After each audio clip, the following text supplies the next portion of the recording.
ಈಗ ಬರ್ತಾ ಇರುವಂತ ಅಪ್ಡೇಟ್ ಯಾವೆಲ್ಲ ಸಚಿವರಿಗೆ ಯಾವೆಲ್ಲ ಖಾತೆ ಕೊಡಬೇಕು ಅನ್ನೋದು ಅಧಿಕೃತವಾಗಿ ಈಗ ಹೊರಬಿದ್ದಿದೆ. ಬಹಳಷ್ಟು ಕುತೂಹಲ ಇತ್ತು. ಸಂಜೆ ಒಳಗಡೆ ಆ ಪಟ್ಟಿ ರಿಲೀಸ್ ಆಗಿದೆ ಅನ್ನೋದು ಈಗ ರಿಲೀಸ್ ಆಯಿತು.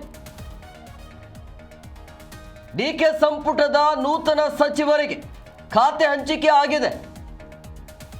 ಡಿಕೆ ಸಂಪುಟದ ನೂತನ ಸಚಿವರಿಗೆ ಅಂತೂ ಇಂತೂ ಕೊನೆಗೂ ಕೂಡ ಈಗ ಖಾತೆ ಹಂಚಿಕೆ ಮಾಡಲಾಗಿದೆ. ಪರಮೇಶ್ವರ್ ಅವರಿಗೆ ಕಂದಾಯ ಮತ್ತು ಯುವಜನ ಸಬಲೀಕರಣ ಖಾತೆ, ರಾಮಲಿಂಗಾರೆಡ್ಡಿಗೆ ಜಲಸಂಪನ್ಮೂಲ,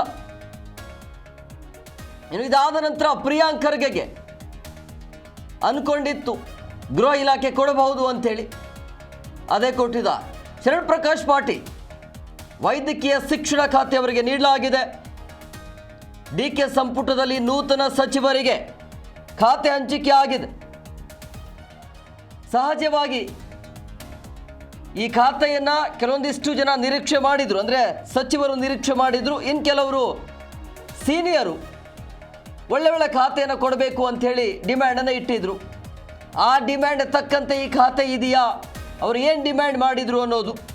ಆದರೆ ಇಲ್ಲಿ ಅವರ ಡಿಮ್ಯಾಂಡ್ ತಕ್ಕಂತೆ ಅಂತೂ ಖಾತೆಗೆ ಹಂಚಿಕೆ ಆಗಿಲ್ಲ. ಪ್ರಿಯಾಂಕ್ ಖರ್ಗೆ ಬಿಟ್ಟರೆ ಉಳಿದಿರುವಂತಹ ನಾಯಕರಿಗೆ ಅನ್ಕೊಂಡಂಗೆ ಖಾತೆ ಹಂಚಿಕೆ ಆಗಿಲ್ಲ. ಎಂ.ಬಿ. ಪಾಟೀಲ್ಗೆ ಬೃಹತ್ ಮತ್ತು ಮಧ್ಯಮ ಕೈಗಾರಿಕೆ ಇಲಾಖೆ ನೀಡಲಾಗಿದೆ. ಎಂ.ಬಿ. ಪಾಟೀಲ್ ಅವರಿಗೆ.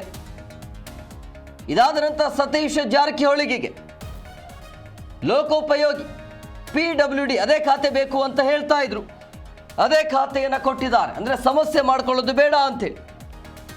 ಈ ಹಿಂದೆ ಯಾವೆಲ್ಲ ನೋಡಿ, ಯತೀಂದ್ರ ಸಿದ್ದರಾಮಯ್ಯ ಅವರಿಗೆ ನಗರಾಭಿವೃದ್ಧಿ ಇಲಾಖೆ, ಕೃಷ್ಣ ಬೈರೇಗೌಡ ಬೆಂಗಳೂರು ಅಭಿವೃದ್ಧಿ, ಎಕ್ಸ್ಪೆಕ್ಟೆಡ್ ನಿರೀಕ್ಷೆ ಇತ್ತು. ಆ ನಿರೀಕ್ಷೆಯ ತಕ್ಕಂತೆ ಈಗ ಖಾತೆ ಹಂಚಿಕೆ ಮಾಡಲಾಗಿದೆ.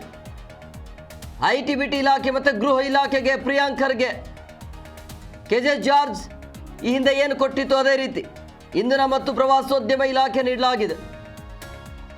ಬೃಹತ್ ಮತ್ತು ಮಧ್ಯಮ ಕೈಗಾರಿಕೆ ಇಲಾಖೆ ಎಂ.ಬಿ. ಪಾಟೀಲ್ಗೆ ಹೋಗಿದೆ. ಈ ಒಂದು ಖಾತೆಯ ಹಂಚಿಕೆಯನ್ನು ನೋಡ್ತಾ ಇದ್ರೆ ಎಲ್ಲರೂ ಕೂಡ ಸೈಲೆಂಟ್ ಆಗ್ತಾರೆ ಅಂತ ಅನ್ಸುತ್ತೆ. ಯಾವುದೇ ರೀತಿಯಾಗಿ ಅಸಮಾಧಾನ ಇರೋದಿಲ್ಲ. ಯಾಕಂದ್ರೆ ಅವರು ಏನು ನಿರೀಕ್ಷೆ ಮಾಡಿದ್ರು ಅದೇ ಖಾತೆ ಹಂಚಿಕೆ ಆಗಿದೆ. ಈ ಬಗ್ಗೆ ಮತ್ತಷ್ಟು ಮಾಹಿತಿ ನೀಡ್ತಾರೆ ನಮ್ಮ ಹಿರಿಯ ಪ್ರತಿನಿಧಿ ರಾಜ್ಯಪ್ಪ ಸುತ್ತೂರು ಫೋನ್ ಸಂಪರ್ಕದಲ್ಲಿದ್ದ. ರಾಜ್ಯಪ್ಪ, ಇದೆಲ್ಲವೂ ಕೂಡ ಎಕ್ಸ್ಪೆಕ್ಟೆಡ್ ಅಂತ ಅನ್ಸುತ್ತೆ. ಅದೇ ರೀತಿಯಾಗಿ ಖಾತೆ ಹಂಚಿಕೆ ಆಗಿದೆ. ಏನಾದರೂ ಅಸಮಾಧಾನ ಇರುತ್ತಾ ಅಥವಾ ಓಕೆನಾ? ಎಂ ಕುಮಾರ್, ಇದು ಏನು ರಾಜ್ಯಪಾಲರಿಗೆ ಡಿ.ಕೆ. ಶಿವಕುಮಾರ್ ಅವರು ಏನು ಸಿಎಂ ಡಿ.ಕೆ. ಶಿವಕುಮಾರ್ ಅವರು ಇಂದು ಪಟ್ಟಿಯನ್ನು ಕಳಿಸ್ಕೊಟ್ಟಿದ್ದೀವಿ ಅಂತ ಹೇಳಲಾಗ್ತಾ ಇದೆ. ಇನ್ನೂ ಸಹ ಅಧಿಕೃತವಾಗಿ ಆ ಪಟ್ಟಿ ಅಧಿಸೂಚನೆ ಹೊರಟು ಅದು ನಮ್ಮ ಕೈ ಸೇರಬೇಕಾಗಿದೆ. ಆದ್ರೆ ಈಗ ಸಿಕ್ಕಿರುವಂತ ಮಾಹಿತಿ ಪ್ರಕಾರ ರಾಜ್ಯಪಾಲರಿಗೆ ಈ ಒಂದು ಪಟ್ಟಿಯನ್ನ ರವಾನೆ ಮಾಡಿದ್ದಾರೆ ಮುಖ್ಯಮಂತ್ರಿ ಡಿ.ಕೆ. ಶಿವಕುಮಾರ್ ಅವರು. ಹಾಗಾಗಿ ಈ ಒಂದು ಹಣಕಾಸು ಇಲಾಖೆ, ಇಂಟೆಲಿಜೆನ್ಸ್ ಸೇರಿದಂತೆ ಒಟ್ಟು 3-4 ಇಲಾಖೆಯನ್ನು ತಮ್ಮ ಬಳಿ ಇಟ್ಕೊಂಡಿರುವಂತ ಡಿ.ಕೆ. ಶಿವಕುಮಾರ್ ಅವರು ಉಳಿದಂತ ಇಲಾಖೆಯಲ್ಲಿ ಈ ಒಂದು ಉಪಮುಖ್ಯಮಂತ್ರಿ ಆಗಿರುವಂತ ಪರಮೇಶ್ವರ್ಗೆ ರೆವಿನ್ಯೂ ಇಲಾಖೆ ಮತ್ತು ಯುವಜನ ಸಬಲೀಕರಣ ಇಲಾಖೆಯನ್ನ ಹಂಚಿಕೆ ಮಾಡಿದೆ ಅಂತ ಮಾಹಿತಿ ಲಭ್ಯ ಆಗ್ತಾ ಇದೆ. ಎಂ.ಬಿ. ಪಾಟೀಲ್ಗೆ ಈ ಹಿಂದೆ ನಿರ್ವಹಣೆ ಮಾಡ್ತಿದ್ದಂತಹ ಹಿಂದೆ ನಿರ್ವಹಣೆ ಮಾಡ್ತಿದ್ದಂತಹ ಇಂಡಸ್ಟ್ರಿ ಡಿಪಾರ್ಟ್ಮೆಂಟ್ ಅಂದ್ರೆ ಕೈಗಾರಿಕೋದ್ಯಮ ಇಲಾಖೆಯನ್ನ ನೀಡಲಾಗಿದೆ. ಕೃಷ್ಣ ಬೈರೇಗೌಡ ಬೆಂಗಳೂರು ನಗರಾಭಿವೃದ್ಧಿ ನೀಡಲಾಗಿದೆ. ಕೃಷ್ಣ ಬೈರೇಗೌಡರು ತಮ್ಗೆ ಅದನ್ನ ಬೇಡ, ನಮ್ಗೆ ಈ ಕಂದಾಯ ಇಲಾಖೆ ನೀಡಿ ಅಂತ ಹೇಳ್ತಾ ಇದ್ರು. ಆ ಒಂದು ಇಲಾಖೆಯನ್ನ ಡೆಪ್ಯೂಟಿ ಚೀಫ್ ಮಿನಿಸ್ಟರ್ ಆಗಿರುವಂತ ಪರಮೇಶ್ವರ್ ನೀಡಲಾಗಿದೆ. ಹಾಗಾಗಿ ಮುಂದಿನ ದಿನಗಳಲ್ಲಿ ಪರಮೇಶ್ವರ್ ಈ ಒಂದು ಇಲಾಖೆನ ಎಷ್ಟು ಮಟ್ಟಿಗೆ ನಿರ್ವಹಣೆ ಮಾಡಿದ್ರು ಕಾದು ನೋಡ್ಬೇಕಾಗಿದೆ. ಯಾಕಂದ್ರೆ ಹಿಂದೆ ಗೃಹ ಇಲಾಖೆ ಸಚಿವರಾಗಿ 3 ವರ್ಷಗಳ ಕಾಲ ನಿರಂತರವಾಗಿ ವೈಫಲ್ಯದ ಮೇಲೆ ವೈಫಲ್ಯ ಮತ್ತು ಇಲಾಖೆಯಲ್ಲಿ ಸಾಕಷ್ಟು ಆರೋಪಗಳು, ಭ್ರಷ್ಟಾಚಾರ ಇರ್ಬೋದು, ಇಲಾಖೆ ನಿರ್ವಹಣೆಯಲ್ಲಿ ವಿಫಲತೆ ಇರ್ಬೋದು, ಬೇರೆ ಬೇರೆ ರೂಪದಲ್ಲೂ ಸಹ ಪರಮೇಶ್ವರ್ ತಮ್ಮ ಇಲಾಖೆಯಲ್ಲಿ ವಿಫಲತೆ ಕಂಡಿದ್ದಾರೆ. ಹಾಗಾಗಿ ಅಂತವರಿಗೆ ಕಂದಾಯ ಇಲಾಖೆ ಕೊಟ್ರೆ ಅದು ಮಾತೃ ಇಲಾಖೆ.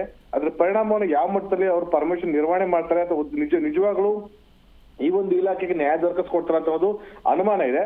ಆದ್ರೂ ಸಹ ಕಂದಾಯ ಇಲಾಖೆ ಕೊಡಲಾಗ್ತಿದೆ. ಕೃಷ್ಣ ಬೈರೇಗೌಡರು ಇದಕ್ಕೆ ಪಟ್ಟಿ ಹಿಡಿದು ನನಗೆ ಬೆಂಗಳೂರು ನಗರಾಭಿವೃದ್ಧಿ ಸಚಿವ ಇಲಾಖೆ ಬೇಡ, ಹೇಗಿದ್ರು ಸಹ ಚುನಾವಣೆ ಬರ್ತಾ ಇದೆ, ಹಾಗಾಗಿ ನನಗೆ ಬೇಡ, ನನ್ನ ಕಂದಾಯ ಇಲಾಖೆ ಸಾಕಷ್ಟು ಕೆಲಸವನ್ನ ಮಾಡಿದ್ದೇನೆ, ಇನ್ನಷ್ಟು ಕೆಲಸ ಮಾಡ್ಲಿಕ್ಕೆ ನನಗೆ ಅವಕಾಶ ಇದೆ ಮತ್ತು ರಾಜ್ಯ ಸರ್ಕಾರಕ್ಕೆ ಈ ಒಂದು ನಿಟ್ಟಿನಲ್ಲಿ ಕಂದಾಯ ಪೋಡಿ ಇರ್ಬೋದು ಅಥವಾ ಏನು ಇದು ಮುಕ್ತ ಇರ್ಬೋದು, ಪೋಡಿ ಮುಕ್ತ ಇರ್ಬೋದು ಅಥವಾ ಕಂದಾಯ ಇರ್ಬೋದು, ನೇರ ನಿರ್ವಹಣೆ ಇರ್ಬೋದು, ಜನರ ಆಸ್ತಿ ಇರ್ಬೋದು, ಬೇರೆ ಬೇರೆ ಎಲ್ಲ ನಿರ್ವಹಣೆ ಸಾಕಷ್ಟು ಕೆಲಸವನ್ನ ಮಾಡಿದ್ದೇನೆ, ಇನ್ನಷ್ಟು ಅವಕಾಶ ಇದೆ ನನಗೆ ಕೊಡಿ ಅಂತ ಡಿಮ್ಯಾಂಡ್ ಅನ್ನ ಇಟ್ಟಿದ್ರು.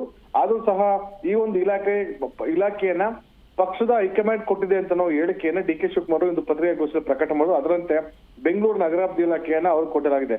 ಇನ್ನು ರಾಮಲಿಂಗಾರೆಡ್ಡಿ ಅವರು ಬೆಂಗಳೂರು ನಗರಾಭಿವೃದ್ಧಿ ಇಲಾಖೆಯನ್ನ ಕೊಡಿ ಅಂತ ಡಿಮ್ಯಾಂಡ್ ಇಟ್ಟಿದ್ದು ಅವ್ರಿಗೆ ಸಂಬಂಧನೇ ಇಲ್ಲದಂತ ಜಲಸಂಪನ್ಮೂಲ ಇಲಾಖೆ ಮತ್ತು ಇಷ್ಟವಿಲ್ಲದ ಜಲಸಂಪನ್ಮೂಲ ಇಲಾಖೆ ಕೊಡಲಾಗಿದೆ. ಆದ್ರೆ ಕೃಷ್ಣ ಬೈರೇಗೌಡರು ಒಂದು ವೇಳೆ ಜಲಸಂಪನ್ಮೂಲ ಇಲಾಖೆ ಕೊಟ್ಟಿದ್ದೆ ಅದರಲ್ಲಿ ಅವರು ಸಾಕಷ್ಟು ಅಭಿವೃದ್ಧಿ ಮಾಡ್ಲಿಕ್ಕೆ ಅವಕಾಶ ಇತ್ತು. ಯಾಕಂದ್ರೆ ಅವ್ರಿಗೆ ಒಂದಷ್ಟು ತಿಳುವಳಿಕೆ ಇತ್ತು, ಕಾನೂನಾತ್ಮಕ ತಿಳುವಳಿಕೆ ಇತ್ತು, ಅಂತಾರಾಜ್ಯ ವ್ಯವಹಾರಗಳ ಬಗ್ಗೆ ಒಂದಷ್ಟು ಮಾಹಿತಿ ಇತ್ತು ಮತ್ತು ಸೂಕ್ಷ್ಮವಾಗಿ ವ್ಯವಹಾರ ಮಾಡುವಂತ ಮತ್ತು ರಾಜ್ಯಾದ್ಯಂತ ಪ್ರವಾಸ ಕೈಗೊಂಡು ಈ ಜಲಸಂಪನ್ಮೂಲ ಇರುವಂತ ಗೊಂದಲಗಳ ಬಗೆಹರಿಸುವಂತದ್ದು, ಯೋಜನೆಗಳ ಜಾರಿ ಮಾಡೋದಿರ್ಬೋದು, ಒಂದಷ್ಟು ಕ್ರಮಗಳನ್ನ ಕೈಗೊಳ್ಳಕ್ಕೆ ಅವಕಾಶ ಇತ್ತು. ಹಾಗಾಗಿ ಅವ್ರಿಗೆ ಅದನ್ನ ಕೊಡಬಹುದು. ಅದ್ರ ಬದಲಾಗಿ ಅವ್ರಿಗೆ ಬೆಂಗಳೂರು ನಗರಾಭಿವೃದ್ಧಿ ಕೊಟ್ಟು ಅವ್ರನ್ನ ಸೀಮಿತಗೊಳಿಸುವಂತ ಕೆಲಸವನ್ನ ಮಾಡಿದ್ದಾರೆ. ಇನ್ನು ಪ್ರಿಯಾಂಕ ಖರ್ಗೆ ಅವರಿಗೆ ಹೋಮ್ ಡಿಪಾರ್ಟ್ಮೆಂಟ್ ಗೃಹ ಇಲಾಖೆ ಜೊತೆಗೆ ಹಿಂದೆ ಪರಮೇಶ್ವರ್ ಬಳಿ ಇದ್ದಂತ ಗೃಹ ಇಲಾಖೆಯ ಬದಲಾಗಿ ಪ್ರಿಯಾಂಕ ಖರ್ಗೆ ಗೃಹ ಇಲಾಖೆ ಕೊಡಲಾಗಿದೆ ಮತ್ತು ಐಟಿಬಿಟಿ ಸಹ ಪ್ರಿಯಾಂಕ ಖರ್ಗೆ ಹಂಚಿಕೆ ಮಾಡಲಾಗಿದೆ ಅಂತ ಮಾಹಿತಿ ಲಭ್ಯವಾಗ್ತಾ ಇದೆ. ಯತೀಂದ್ರ ಸಿದ್ದರಾಮಯ್ಯ ಅವರಿಗೆ ನಗರಾಭಿವೃದ್ಧಿ ಇಲಾಖೆ ಹಿಂದೆ ಬೈರತಿ ಸುರೇಶ್ ಬಳಿ ಇದ್ದಂತಹ ಈ ಒಂದು ಖಾತೆಯನ್ನ ಈಗ ಯತೀಂದ್ರ ಸಿದ್ದರಾಮಯ್ಯ ನೀಡಲಾಗಿದೆ ಮತ್ತು ಜೊತೆಗೆ ಸೋಷಿಯಲ್ ವೆಲ್ಫೇರ್ ಸಮಾಜ ಕಲ್ಯಾಣ ಇಲಾಖೆಯನ್ನು ನೀಡಲಾಗಿದೆ ಅಂತ ಮಾಹಿತಿ ಲಭ್ಯವಾಗ್ತಿದೆ. ಕೆಜೆ ಜಾರ್ಜ್ ಅವರಿಗೆ ಏನು ಇಂಧನ ಇಲಾಖೆ ಜೊತೆಗೆ ಯುವಜನ ಸೇವೆ ಇಲಾಖೆನೂ ಸಹ ನೀಡಲಾಗಿದೆ ಅಂತ ಮಾಹಿತಿ ಇದೆ ಮತ್ತು KH ಮುನಿಯಪ್ಪ ಅವರಿಗೆ ಹಿಂದೆ ಅವ್ರಿಗೇನು ಫುಡ್ ಮತ್ತು ಸಿವಿಲ್ ಸಪ್ಲೈ ಇತ್ತು ಅದನ್ನೇ ಸಹ ಕಂಟಿನ್ಯೂ ಮಾಡಲಾಗಿದೆ. ಇನ್ನು ರಾಮಲಿಂಗಾರೆಡ್ಡಿ ಅವರಿಗೆ ಮೇಜರ್ ಇರಿಗೇಷನ್ ಕೊಡಲಾಗಿದೆ. ಸತೀಶ್ ಜಾರಕಿಹೊಳಿಗೆ PW ಡಿಪಾರ್ಟ್ಮೆಂಟ್ ಹಿಂದೆ ಇದ್ದ ಖಾತೆಯನ್ನು ಮುಂದುವರಿಸಿದ್ದಾರೆ. ಯುಟಿ ಖಾತೆಗೆ ಹೆಲ್ತ್ ಮತ್ತು ಫ್ಯಾಮಿಲಿ ವೆಲ್ಫೇರ್ ಕೊಟ್ಟಿದ್ದಾರೆ. ಈ ಹಿಂದೆ ಅವರು ಸಿದ್ದರಾಮಯ್ಯ ಸರ್ಕಾರದಲ್ಲಿ ಫ್ಯಾಮಿಲಿ ಮತ್ತು ಹೆಲ್ತ್ ಡಿಪಾರ್ಟ್ಮೆಂಟ್ ಸಚಿವರಾಗಿ ಕೆಲಸವನ್ನು ಮಾಡಿದ್ರು.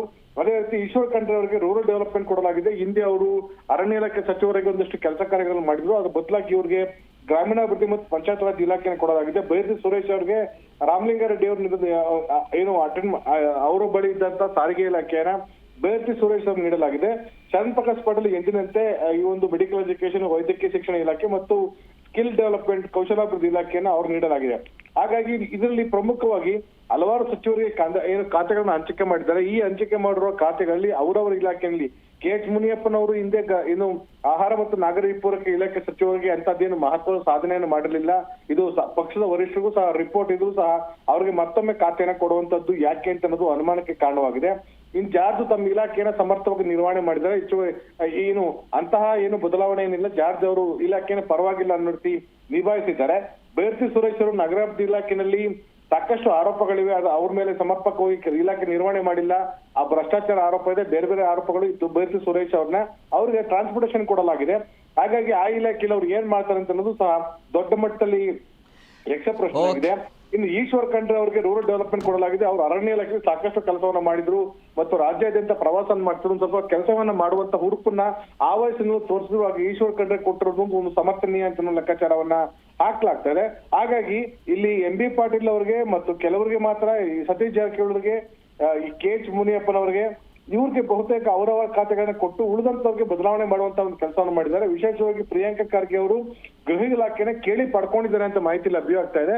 ಹಾಗಾಗಿ ಮುಂದಿನ ದಿನಗಳಲ್ಲಿ ರಾಜ್ಯಾದ್ಯಂತ ಬಿಜೆಪಿ, ವಿಶೇಷವಾಗಿ ಬಿಜೆಪಿ ಇರ್ಬೋದು, ಕೋಮು ಸಂಘರ್ಷ ಇರ್ಬೋದು ಅಥವಾ ಬೇರೆ ಬೇರೆ ವಿಚಾರಗಳನ್ನ ಒಂದ್ ವೇಳೆ ಮುನ್ನೆಲೆಗೆ ಬಂದಿದ್ದೆ ಅದರ ಪರಿಣಾಮವನ್ನ ರಾಜ್ಯದಲ್ಲಿ ದೊಡ್ಡ ಮಟ್ಟಕ್ಕೆ ಎದುರಿಸುವಂತ ಸಾಧ್ಯತೆ ಇದೆ. ಹೀಗಾಗಿ ಮುಂದಿನ ದಿನಗಳಲ್ಲಿ ಒಂದ್ ಕಡೆ KPKC ಅಧ್ಯಕ್ಷರಾಗಿ DK ಹರಿಪ್ರಸಾದ್ ಆಯ್ಕೆ ಆಗಿದ್ರೆ, ಮತ್ತೊಂದ್ ಕಡೆ ಅವರು ಸಹ ಕಟ್ಟ ಬಿಜೆಪಿ ವಿರೋಧಿಗಳು ಮತ್ತು ಈ ಒಂದು RSS ಬಗ್ಗೆ ಸಾಕಷ್ಟು ತೀವ್ರವಾಗಿ ವಾಗ್ದಾಳಿ ನಡೆಸುವಂತ ನಾಯಕರಾಗಿದ್ದ DK ಹರಿಪ್ರಸಾದ್ ಅವರು, ಮತ್ತೊಂದ್ ಕಡೆ ಅದೇ ರೀತಿ ಅದೇ ಗುಣಗಳನ್ನ ಹೊಂದಿರುವಂತ ಏನು ಪ್ರಿಯಾಂಕ ಖರ್ಗೆ ಅವರಿಗೆ ಗೃಹ ಇಲಾಖೆ ಕೊಟ್ಟಿದ್ದಾರೆ. ಹಾಗಾಗಿ ಇವರಿಬ್ಬರ ಜೋಡಿ ಸೇರಿದ್ರೆ ಬಿಜೆಪಿಯ ಒಂದು ಏನು ಬೇರೆ ಬೇರೆ ಡೆವಲಪ್ಮೆಂಟ್ ಇದೆ, ಬಿಜೆಪಿ ಆಕ್ಟಿವಿಟೀಸ್ ಅನ್ನ ಮಟ್ಟ ಹಾಕುವಂತ ಸಾಧ್ಯತೆ ಇದೆ ಅಂತ ಆರೋಪನೂ ಅನ್ನೋ ರೀತಿ ಮಾತುಗಳು ಕೇಳಿ ಬರ್ತದೆ. ಹಾಗಾಗಿ ಮುಂದಿನ ದಿನಗಳಲ್ಲಿ ರಾಜ್ಯದಲ್ಲಿ ಯಾವ ರೀತಿ ಬದಲಾವಣೆಗಳಾಗುತ್ತೆ, ಯಾವ ರೀತಿ ಈ ಒಂದು ಇಲಾಖೆಗಳನ್ನ ಈ ಸಚಿವರು ನಿರ್ವಹಣೆ ಮಾಡ್ತಾರೆ ಅಂತ ಅನ್ನೋದನ್ನ ಕಾದ್ ನೋಡ್ಬೇಕಾಗಿದೆ. Hemakumar, okay, thank you Rajappa ನಿಮ್ಮೆಲ್ಲ ಡೀಟೇಲ್ಸ್ಗಾಗಿ.